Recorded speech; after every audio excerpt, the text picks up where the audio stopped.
Assalamualaikum warahmatullahi wabarakatuh. Perkenalkan, nama saya Lydia Setiawati dari kelas 4A Manajemen Pemasaran.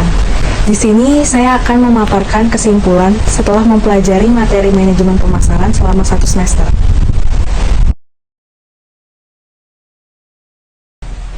Manajemen pemasaran adalah suatu usaha untuk merencanakan, mengimplementasikan, serta mengawasi atau mengendalikan kegiatan pemasaran dalam suatu organisasi agar tercapai tujuan organisasi secara efektif dan efisien.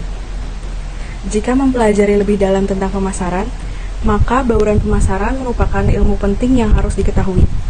Bauran pemasaran berbicara tentang langkah-langkah dan strategi yang digunakan merek atau produk. Awalnya kita mengenal bauran pemasaran 4P, yaitu harga, tempat, produk, dan promosi. Saat ini, teori baru yang disebut 7P merupakan perpanjangan dari teori 4P. Yang pertama adalah price atau harga.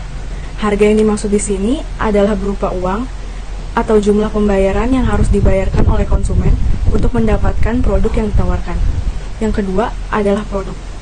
Produk yang dimaksud di sini tidak selalu berupa barang yang memiliki bentuk fisik. Jadi, produk ini bisa berupa barang atau jasa yang ditawarkan. Yang ketiga, place atau tempat. Menentukan tempat yang tepat untuk menjual produk sangat penting untuk meningkatkan pembelian. Yang keempat adalah promosi. Promosi berperan sebagai bauran pemasaran untuk mencapai target pemasaran. Setiap bagian dari promosi memiliki kelebihan dan kekurangan. Oleh karena itu, penting bagi kita untuk mengetahui saluran promosi mana yang sesuai dengan target pasar kita. Yang kelima adalah people. Menunjukkan betapa pentingnya sumber daya manusia bagi kelangsungan usaha. Bukan rahasia lagi bahwa perusahaan yang berkelanjutan diikuti oleh sumber daya manusia yang kuat. Yang keenam adalah packaging atau kemasan. Kualitas produk memang penting, namun ingatlah bahwa kesan pertama di mata konsumen adalah kemasan produk tersebut. Yang ketujuh adalah proses. Proses mencakup prosedur dan kebijakan yang diterapkan oleh perusahaan. Ketujuh bauran pemasaran tersebut saling berhubungan dan berpengaruh satu sama lain, sehingga harus diupayakan untuk menghasilkan suatu kebijakan pemasaran yang mengarah pada layanan efektif dan kepuasan konsumen. Strategi produk adalah rencana yang dibuat oleh perusahaan untuk mengembangkan, memasarkan, dan mempertahankan produk atau jasa yang ditawarkan kepada pelanggan. Manfaat dari strategi produk adalah memungkinkan perusahaan untuk mengembangkan produk dengan tepat, memasarkan produk dengan cara yang efektif, dan mempertahankan produk agar tetap relevan di pasar yang semakin berubah. Untuk melakukan strategi produk yang tepat, perlu dilakukan beberapa langkah, antara lain, yang pertama adalah analisis pasar. Melakukan analisis pasar untuk memenuhi kebutuhan, keinginan, atau perilaku konsumen, serta pesaing di pasar. Yang kedua adalah segmentasi pasar. Melakukan segmentasi pasar untuk membagi pasar menjadi beberapa segmen yang homogen. Yang ketiga, pemilihan sasaran pasar. Memilih sasaran pasar yang paling menjanjikan dari segmen-segmen yang ada. Yang keempat adalah pengembangan produk. Melakukan pengembangan produk yang dapat memenuhi kebutuhan dan keinginan konsumen di pasar yang telah ditentukan. Yang kelima, penentuan harga. Menentukan harga yang sesuai dengan nilai produk dan mampu bersaing di pasar. Yang keenam, melakukan promosi dengan tepat untuk meningkatkan kesadaran dan minat konsumen terhadap produk. Dan yang terakhir adalah distribusi. Memilih jalur distribusi yang efektif dan efisien untuk menjangkau pasar yang dituju. Selanjutnya adalah pengembangan produk. Adalah suatu proses menciptakan atau memodifikasi produk atau jasa yang sudah ada agar lebih bermanfaat atau memiliki nilai tambah bagi konsumen. Tujuan pengembangan produk adalah untuk meningkatkan daya saing perusahaan di pasar, meningkatkan penjualan, memenuhi kebutuhan pelanggan, serta meningkatkan keuntungan perusahaan. Pengembangan produk dapat dilakukan dengan beberapa tahapan. Yang pertama adalah tahapan ide. Tahapan ini melibatkan pengumpulan ide untuk produk baru yang dapat dilakukan melalui brainstorming, analisis tren pasar, melakukan riset pelanggan, atau dengan mengadakan survei. Yang kedua, tahap analisis. Tahap ini melibatkan analisis ide untuk menentukan apakah produk baru tersebut layak untuk dikembangkan. Yang ketiga adalah tahap pengembangan. Tahap ini melibatkan pengembangan produk yang dilakukan oleh tim pengembangan produk. Yang keempat, ada tahapan pengujian. Tahap ini melibatkan pengujian produk di pasar untuk mendapatkan umpan balik dari pelanggan. Dan yang terakhir, tahap pengenalan. Pada tahap ini, melibatkan pengenalan produk baru di pasar dengan promosi, kampanye iklan, dan lain-lain. Strategi distribusi. Strategi distribusi adalah rencana atau pendekatan yang digunakan oleh bisnis untuk mengantarkan produk atau layanan kepada pelanggan dengan cara yang efektif dan efisien. Tujuan utama dari strategi distribusi adalah untuk memastikan produk atau layanan yang dihasilkan dapat dicapai oleh pelanggan tepat waktu, dengan biaya yang terjangkau, dan pada kualitas yang diinginkan. Untuk menerapkan strategi distribusi yang tepat dan memilih saluran distribusi yang sesuai, perusahaan harus mempertimbangkan beberapa hal. Yang pertama adalah karakteristik produk atau jasa. Sebagai contoh, produk yang bersifat mudah rusak atau memerlukan suhu tertentu seperti produk makanan dan obat-obatan memerlukan strategi distribusi yang lebih hati-hati dan terencana. Yang kedua, target pasar. Target pasar juga akan mempengaruhi strategi distribusi yang tepat. Yang ketiga, biaya distribusi. Biaya distribusi menjadi faktor penting. Perusahaan harus mempertimbangkan biaya logistik seperti biaya transportasi, biaya penyimpanan, dan biaya tenaga kerja. Selanjutnya adalah menentukan tujuan bisnis yang ingin dicapai, seperti meningkatkan pangsa pasar atau memperluas cakupan geografis. Dan yang terakhir, persaingan. Perusahaan harus mempertimbangkan persaingan dengan perusahaan lain dalam industri yang sama dan menentukan strategi distribusi yang dapat membedakan perusahaan dari pesaingnya. Selanjutnya adalah saluran distribusi adalah jalur yang digunakan oleh bisnis untuk mengirimkan produk atau layanan dari produsen atau penyedia layanan ke konsumen atau pengguna akhir.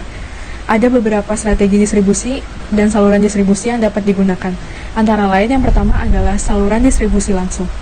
Produk atau layanan dijual langsung ke pelanggan tanpa melalui perantara. Yang kedua, saluran distribusi tidak langsung. Produk atau layanan dijual melalui perantara seperti distributor, agen, atau pengecer. Yang ketiga, saluran distribusi eksklusif. Produk atau layanan hanya dijual melalui satu atau beberapa retail tertentu. Yang selanjutnya adalah saluran distribusi selektif. Produk atau layanan hanya dijual melalui beberapa retail yang dipilih. Dan yang terakhir, saluran distribusi intensif. Produk atau layanan dijual melalui sebanyak mungkin retail. Promosi penjualan adalah salah satu teknik pemasaran yang digunakan oleh perusahaan untuk meningkatkan penjualan produk atau jasa mereka. Promosi penjualan dapat dilakukan melalui berbagai cara, seperti diskon, memberikan hadiah atau bonus pembelian, membuat iklan, dan masih banyak lagi. Beberapa manfaat dari promosi antara lain yang pertama adalah meningkatkan kesadaran merek, yang kedua memperluas jangkauan pasar, yang ketiga meningkatkan penjualan, yang keempat meningkatkan loyalitas pelanggan, dan yang terakhir meningkatkan citra perusahaan. Salah satu perusahaan yang menerapkan promosi penjualan adalah Gojek. Gojek merupakan perusahaan teknologi yang bergerak di bidang transportasi online. Seringkali memberikan diskon atau promo harga untuk layanan-layanannya, seperti GoRide, GoFood, dan GoPay. Selain itu, GoPay juga sering mengadakan kontes dan giveaway di media sosial untuk menarik perhatian konsumen potensial. Strategi komunikasi pemasaran adalah rencana terpadu yang dirancang untuk menciptakan pesan dan mengirimkan kepada target pasar yang tepat dengan tujuan mempengaruhi perilaku konsumen dan mencapai tujuan pemasaran perusahaan. Beberapa cara yang dapat dilakukan adalah dengan menggunakan media sosial. Produsen harus memanfaatkan media sosial untuk mempromosikan produk atau jasa mereka dan berinteraksi dengan konsumen. Yang kedua, mengoptimalkan SEO. Produsen harus memastikan situs web mereka dioptimalkan untuk mesin pencari sehingga lebih mudah ditemukan oleh konsumen. Dan yang terakhir, menggunakan iklan digital. Produsen dapat menggunakan iklan digital seperti Google Ads atau Facebook Ads untuk mempromosikan produk atau jasa mereka secara spesifik kepada audiens yang tepat. Branding adalah proses pembuatan, membangun, dan memelihara citra dan identitas dan nilai suatu produk atau perusahaan dalam pikiran pelanggan atau konsumen. Tujuannya adalah untuk membedakan produk atau perusahaan dari pesaing dan memberikan kesan positif pada konsumen. Pengelolaan merek yang baik dan konsisten dapat membantu perusahaan dalam menciptakan kepercayaan konsumen, meningkatkan loyalitas, serta membedakan produk dengan pesaing. Manajemen merek adalah strategi yang digunakan untuk mengatur dan mengelola merek suatu produk atau perusahaan.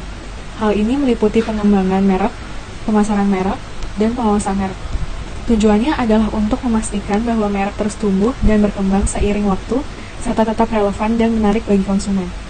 Manajemen merek juga melibatkan pemantauan dan melindungi merek dari penggunaan yang tidak sah atau merugikan. Manajemen merek melibatkan banyak aspek, termasuk penetapan merek, perencanaan strategi merek, memilih elemen merek yang tepat, membangun ekuitas merek, serta mengukur kinerja merek. Selain itu, penggunaan influencer dan brand ambassador dalam promosi merek dan pengembangan teknologi dan media sosial juga memberikan pengaruh besar dalam manajemen merek. Dalam melakukan perluasan merek, perusahaan perlu memperhatikan berbagai faktor seperti konsumen, konsistensi merek, aspek hukum, dan aspek bisnis. Perluasan merek dapat dilakukan melalui merek induk, merek keluarga, lini merek, bauran merek, varian merek, dan produk berlisensi. Penting bagi perusahaan untuk memahami dan mengelola merek secara efektif agar merek dapat menjadi aset yang berharga dan memberikan keuntungan jangka panjang bagi perusahaan. Pemasaran digital dan e-commerce adalah bagian penting dalam strategi pemasaran yang dilakukan perusahaan saat ini. Pemasaran digital adalah penggunaan teknologi digital untuk mempromosikan produk atau layanan dan membangun hubungan dengan pelanggan. Ini melibatkan penggunaan berbagai saluran digital seperti situs web, media sosial, email, dan mesin pencari untuk mencapai audiens yang lebih luas dan memperkuat merek secara online. Kelebihan dari pemasaran digital adalah efektivitasnya dalam menjangkau target audiens yang lebih spesifik. Kemudian dalam mengukur hasil kampanye, dan fleksibilitas dalam mengadaptasi perubahan pasar. Namun, ada juga beberapa kekurangan seperti kurangnya interaksi langsung dengan konsumen dan resiko keamanan data. Contohnya adalah Traveloka, yang merupakan perusahaan platform booking tiket pesawat dan hotel terbesar di Indonesia.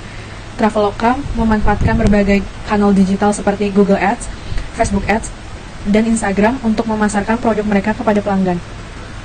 Dalam praktiknya, hampir semua jenis produk dan layanan bisa memanfaatkan pemasaran digital dan e-commerce.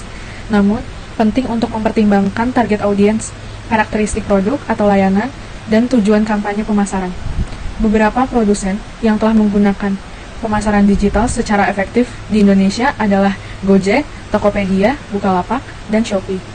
Meskipun demikian, ada juga hambatan yang harus dihadapi dalam pemasaran digital, seperti kurangnya keterampilan teknis, kurangnya pemahaman tentang perilaku konsumen online, dan keterbatasan anggaran.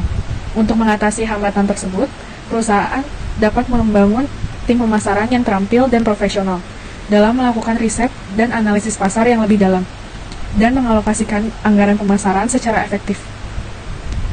Contoh e-commerce yang ada di Indonesia antara lain adalah Tokopedia, Shopee, Lazada, Bukalapak, Blibli, dan JDID. Dalam keseluruhan pemasaran digital dan e-commerce, memberikan manfaat yang signifikan bagi perusahaan dalam memperluas jangkauan pasar dan meningkatkan efektivitas kampanye pemasaran. Namun perlu diperhatikan bahwa setiap perusahaan harus memilih strategi pemasaran yang tepat untuk karakteristik produk atau layanan, dan melakukan pengukuran dan evaluasi secara berkala untuk memastikan efektivitasnya. Pemasaran global dan internasional adalah strategi pemasaran yang menargetkan pasar di seluruh dunia atau di beberapa negara di luar negeri. Perbedaannya adalah pemasaran global mengacu pada satu strategi yang digunakan di seluruh dunia, sedangkan pemasaran internasional mencakup strategi yang disesuaikan dengan pasar lokal.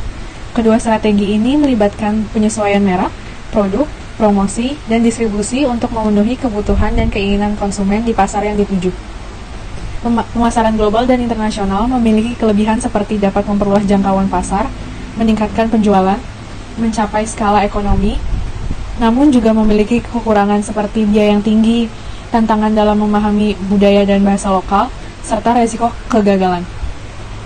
Menurut Philip Kotler, terdapat 5 cara utama yang dilakukan untuk memasuki pasar luar negeri, yaitu yang pertama adalah ekspor. Cara ini adalah cara yang paling mudah dan murah untuk memasuki pasar luar negeri. Yang kedua adalah lisensi. Cara ini melibatkan penjualan hak penggunaan merek atau teknologi kepada pihak di luar negeri. Contohnya adalah PT ABC menjual lisensi penggunaan mereknya kepada perusahaan asing. Yang ketiga adalah franchising. Contohnya adalah McDonald's yang membuka gerai-gerainya di berbagai negara dengan model franchise. Yang keempat adalah investasi langsung. Cara ini melibatkan pendirian fasilitas produksi atau kantor di pasar luar negeri. Contohnya, PT PKR mendirikan pabrik di Tiongkok untuk memproduksi produknya di sana. Dan yang terakhir, aliansi strategis. Aliansi strategis adalah cara memasuki pasar luar negeri dengan bekerja sama dengan perusahaan lokal. Jadi, pemasaran merupakan salah satu kegiatan pokok yang perlu dilakukan oleh perusahaan, baik itu perusahaan barang atau jasa, dalam upaya untuk mempertahankan kelangsungan hidup usahanya. Hal tersebut disebabkan karena pemasaran merupakan salah satu kegiatan perusahaan di mana secara langsung berhubungan dengan konsumen. Maka, kegiatan pemasaran dapat diartikan sebagai kegiatan manusia yang berlangsung dengan kaitannya dengan pasar. Persaingan dan perubahan yang terus terjadi dapat dijadikan pelajaran oleh manajemen pemasaran agar dapat secara proaktif mengantisipasi perubahan-perubahan yang terjadi baik untuk di masa sekarang dan di masa yang akan datang. Cukup sekian penjelasan dari saya, semoga bermanfaat. Terima kasih.